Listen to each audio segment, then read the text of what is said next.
वस्सलातु वस्सलामु अला इबादिहिल्लज़ीना इस्तफ़ा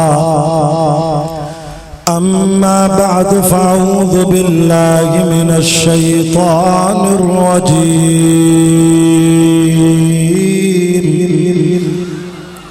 बिस्मिल्लाहिर रहमानिर रहीम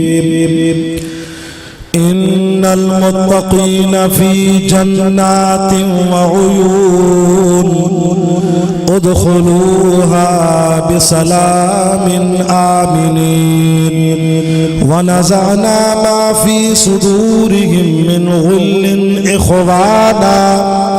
इख़वानन अला सुरुरिन मुतक़ाबिलीन।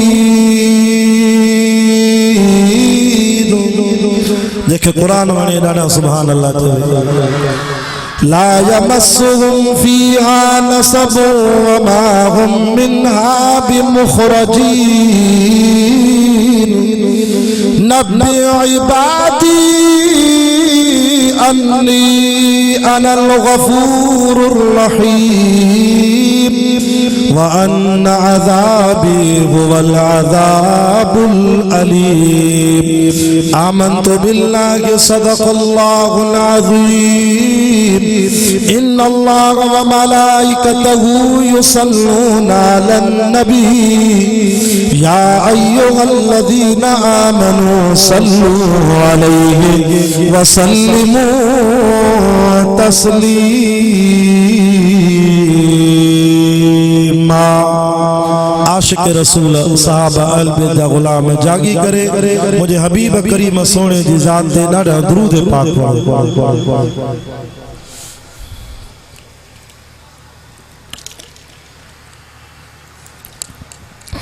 अल्लाहुम्मा सल्लि अला मुहम्मदिन नबिय्यिल उम्मी व अला आलिहि व सल्लिम तस्लीमन दाइमन अबदन अबदा। इश्क़ अहमद अज़ल ही से सीने में गे मैं यहाँ हूँ मेरा दिल मदीने में गे। जको डाढ़ा सुभान अल्लाह चवे अल्लाह करे सही हबीबुल्लाह शाह बुखारी सा गद मदीने आले जको आहिस्ते चवे अल्लाह करे जरार पौड़ को पंध वने मदीने पंधवी दे तपो 4 साल लगंदई जे बुखारी सैयद सा गद हलंदे कराची को हवाई जहाज में पो इंशाअल्लाह 3 कलाकन में मदीने। तमाम मुअज़्ज़िज़ उलमा बुजुर्ग वेठान माके हज़रत साईं सिर्फ 10 मिनट दिना 11 बजे खत्म कंदो 10 मिनटन जे अंदर वरी बलोचिस्तान प्रोग्राम सफर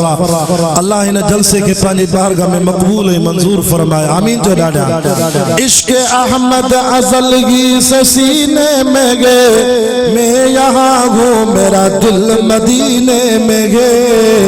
हे सहाबा की झरमट में बदर तुझा नूर की नूर हर सो मदीने में गे। ओ खत्मे नबूवत कॉन्फ्रेंस में अचण वारो अल्लाह वारे अजीब लफ्ज़ चया फिक्र जन्नत में भी ऐसी खुशबू नहीं जैसी खुशबू नबी के पसीने में गे। डाडा जो सुभान अल्लाह अल्हम्दुलिल्लाह 3 जनवरी सन 2025 मदरसा दरगाह कादरिया राशिदिया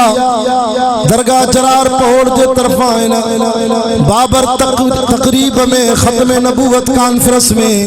तलबा कराम जे दस्तार बंदी जे मौके ते अल्लाह से तवा असांजी हाज़री पंहिंजी बारगाह में मकबूल ऐं मंजूर फरमाए। बुधो कुरान जा आशिको दीन जा परवानो अल्लाह रब्बुल आलमीन फरमायो इन्नल मुत्तक़ीन फी जन्नात बेशक के मुत्तकी बनान परहेज़गार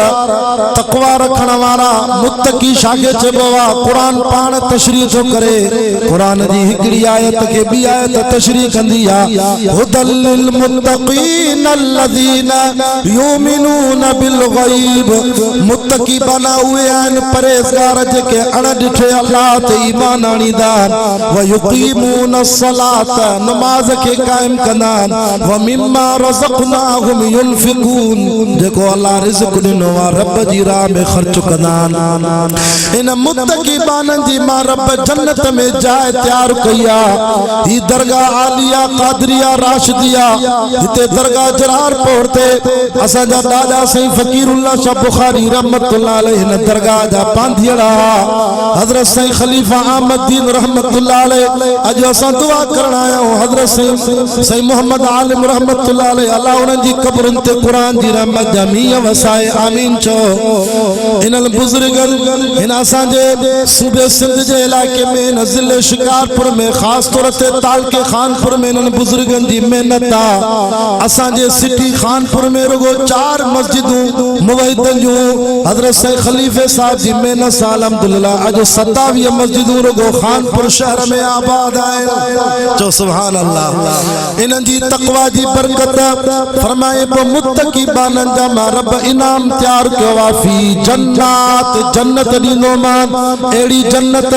जंहिंजे चौधारी चश्मा था हलनि या अल्लाह उहे कहिड़ा चश्मा आहिनि खोल शवियों सिपारो सूरत मोहम्मद सल्लल्लाहु अलैहि वसल्लम सूरत मोहम्मद में रब फरमायो फीहा अनहारुन मिन माइन गैर आसिन तवा मुत्तकी बना ता तकवा वारा परहेज़गार इन्हनि बुजुर्गनि आलिमनि सां ताल्लुक़ रखण वारो तवा जे लाइ मां रब सां जन्नत में एक खीर जी नहर हणैया ॿियो मिठे पानी जी नहर हणैया व अनहारुन मिन लबनिन लम यतगय्यर तामो व अनहारुन मिन खमरिन लज़्ज़तिल लिशारिबीन जेके कुरान वणे बैयत मथे करे जो सुभान अल्लाह माशाअल्लाह कुरान ॿुधी अञा जमात अचे थी इंशाअल्लाह हज़रत साईं अब्दुल्ला साहब जी दावत ते साईं मौलाना अज़ीज़ुल्लाह साहब जी दावत ते साईं मौलाना असदुल्लाह जे सद ते सॼो पिंडाल जमात सां भरजी वेंदो मुंहिंजा दोस्तों माखीअ जी भी नहर खीर जी भी नहर पाक शराब जी नहर रब ये जन्नती जने जन्नत में ईंदा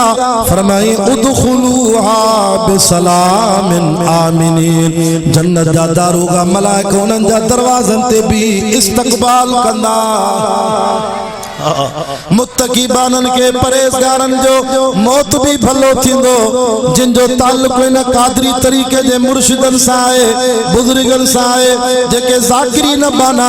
तक़वा जी ज़िंदगी अख्तियार करण वारा कुरान तो फरमा अल्लज़ीन ततवफ़ाहुमुल मलाइकतु तय्यबीन इन्हनि शख़्सन के वफ़ात महिल फ़रिश्ता ईंदा जन्नत जा सवा रुमाल खणी ईंदा मुश्क अंबर जी खुशबू लॻल हूंदी चवंदा अस्सलामु अलैकुम सलामुन अलैकुम वरी बीजा ते कुरान तो फरमाए वसीक़ल लज़ीना तक़ौ रब्बहुम इलल जन्नति ज़ुमरा हत्ता इज़ा जाऊहा व फुतिहत अबवाबुहा व क़ाल लहुम ख़ज़नतुहा सलामुन अलैकुम तिबतुम फदखुलूहा ख़ालिदीन चौना सुभान वो जन्नत में जने वींदा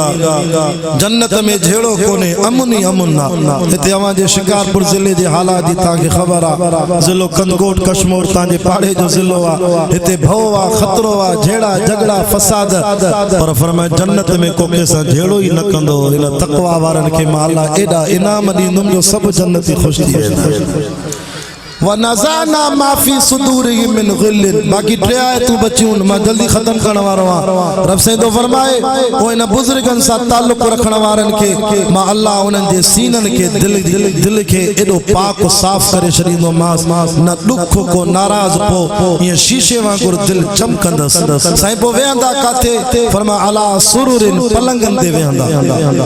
पलंगनि खे पोइ चवंदा या अल्लाह मुंहिंजा खानपुर जा दोस्त काॾे विया शिकारपुर वारा काॾे विया सखर वारा काॾे विया खैरपुर वारा काॾे विया रब चवंदो इते ई वे जन्नत में पलंगनि ते वे त मां फेराए तोखे पंहिंजे यारनि सां कचहरी थो करायां कंहिंजा यार जहन्नम में कंहिंजा जन्नत में हीअं ॾिसी करे